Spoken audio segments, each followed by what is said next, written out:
Hi everyone, this is Jessica Doherty and I am the coordinator of the ESOL endorsement program. And I just wanted to touch base with you today about the requirements for the endorsement program and some information about the bilingual specialization if you would also like to add that to your license. So first and foremost, I like to always go over why the ESOL endorsement, but you already probably know because you've been through some of the coursework already that getting the ESOL endorsement enables you to acquire a specialized set of skills and knowledge base that will help you develop an inclusive philosophy that contains an additive perspective, which will all broaden your opportunities for teaching positions and specialist roles. You will be able to impact a broader base of students because you will have a different and new set of strategies and skills to teach sheltered content area and also teach language alongside the content area. With all of these skills, strategies, philosophies, theories, and research, you will be more marketable to schools and districts. So I'm glad you have embarked on the journey of pursuing your ESOL endorsement. And with that, I'd like to go over a little bit of the requirements. So first, as you know, this is an add-on endorsement to your teaching license, which means it has an additional set of requirements. You should have 6 courses completed by the end of term 1. The courses are 481, 482, 483, 484, 491, and 492. And on this slide, you can see a brief explanation or a brief phrase that lets you know what that course was about. I know sometimes some of you remember the course names and some of you remember the course numbers. And of course, all of these are an ed prefix, so ed 481, etc. So again, all of this coursework needs to be finished no later than the end of term 1. If you find yourself in a position where you need to take an ESOL course in term 2 or term 3, please do reach out to me, and I have my contact information on the final slide so that we can make sure that you are supported and successful, and technically you need an approval to take an additional course in term 2 and term 3 for ESOL. In addition to the coursework, you will need to take an ESOL exam. You need to take this exam no later than 2 months before you begin the ESOL practicum. So for instance, if you are in a program that is 3 terms, and in term 3, you will be doing your final student teaching / clinical experience, then in term 2, at the very beginning of term 2, that would be the latest you should take the ESOL, NES, or RELA exam. This gives you time to retake the test if needed. We want to make sure you're fully prepared for the test, so there is a study site on Moodle under the title of ESOL, RELA, NES test preparation. You will find review materials there and practice test samples.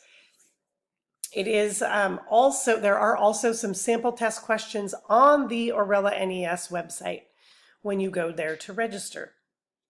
Again, I just want to emphasize that it's important to take this in plenty of time, so if you need to retake it, you have that 1 month waiting period available to you, because by the time your final term starts, when you do your ESOL practicum, you need to already have submitted your passing scores to Beth Jones. Whoops, excuse me. I want to make sure you can see the bottom of this slide. So the ESOL practicum will happen in your final term, and this is done in conjunction with your full-time student teaching / clinical experience. So during your clinical experience in your final term, that is when you will take the ESOL practicum, which is Ed 409.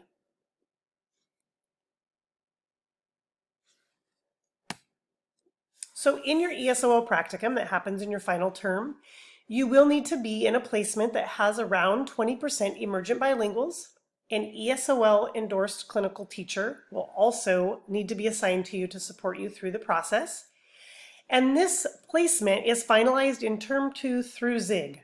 You do not need to reach out to ZIG. He will be giving you some forms throughout your time in your licensure program to make sure that you are set up for success and in the right placement. So he will be asking you if you are pursuing the ESOL endorsement and if you will be doing the practicum. And if you indicate that on the paperwork he gives you, then he will make sure you're in a correct placement. During the practicum in your final term, you will have 4 total observations. 2 will be with an ESOL clinical teacher, and 2 will be with a WU ESOL supervisor. We ask that you don't double dip on observations because we want you to get as much feedback about your ESOL teaching as possible. And when possible, it's also great if you can schedule these observations during the unit you will be constructing that is included in your ESOL practicum project. The ESOL practicum project has a nice information sheet that goes along with it so that when you are in your final term doing your practicum, you will know exactly what needs to be completed for that practicum project. But just to give you a heads up, because I know a lot of you just like to know what the practicum is about so you can plan for it, it is a project that will revolve around a unit of instruction that is created with your emergent bilinguals in mind. You will use the ESOL lesson plan template for all the lessons in that unit. You will pre and post assess that unit for a content area, and you will also be tracking progress toward language development. And then you will, of course, describe your setting, describe your unit a little bit. You will analyze your assessments, and then you will reflect upon the unit and your time teaching in your ESOL practicum. So that is what your practicum project looks like. You will also complete a summative meeting at the end of the term, and that will include yourself, your ESOL clinical teacher, and your WU ESOL supervisor. So like I said, I know that some of you are a few terms away from this practicum, but I just like to review it so you know what's coming, what's ahead, and do know that when Zig hands out paperwork, you want to be sure you indicate that you're completing your ESOL practicum in your final term, and he will make sure your placement is appropriate. Some of you might want to add the bilingual specialization. So if that is the case, that is no longer done through an endorsement program at Western. It is simply an exam that you take called the ACTFL exam, and you can find that at actfl.org. You can register for the exam there and find detailed information about passing scores and what the exam itself looks like. Those scores would go directly to TSPC once you have your license to add this bilingual specialization. So to recap, where should you be? By the end of term 1, all courses should be completed. Your final course should be in progress by term 1. Some of you will already have everything completed before term 1, but if not, you have that last term to complete your coursework. If that is not going to happen, be sure you reach out to me so we can make accommodations to be sure you're ready for your practicum in your final term, in term 3. By term 2, by the beginning of term 2 at the very latest, you should have passed your exam and send your scores to Beth Jones. And then in term 3, you should complete your practicum. So that gives you a sense of where you should be on your trajectory to completing the ESOL endorsement.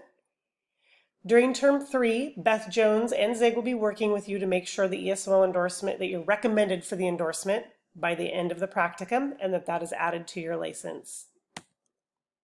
So if you have any questions about the ESOL endorsement in general, or specific questions to your situation, please do reach out to me. Here is my email and my office phone number. And although we're not in our offices right now, that voicemail that you leave there will go directly to my email. So please feel free to reach out and ask specific questions or clarifying questions. I'm always here to help because we want to be sure you feel supported and successful in your adventure and endeavor to complete your ESOL endorsement.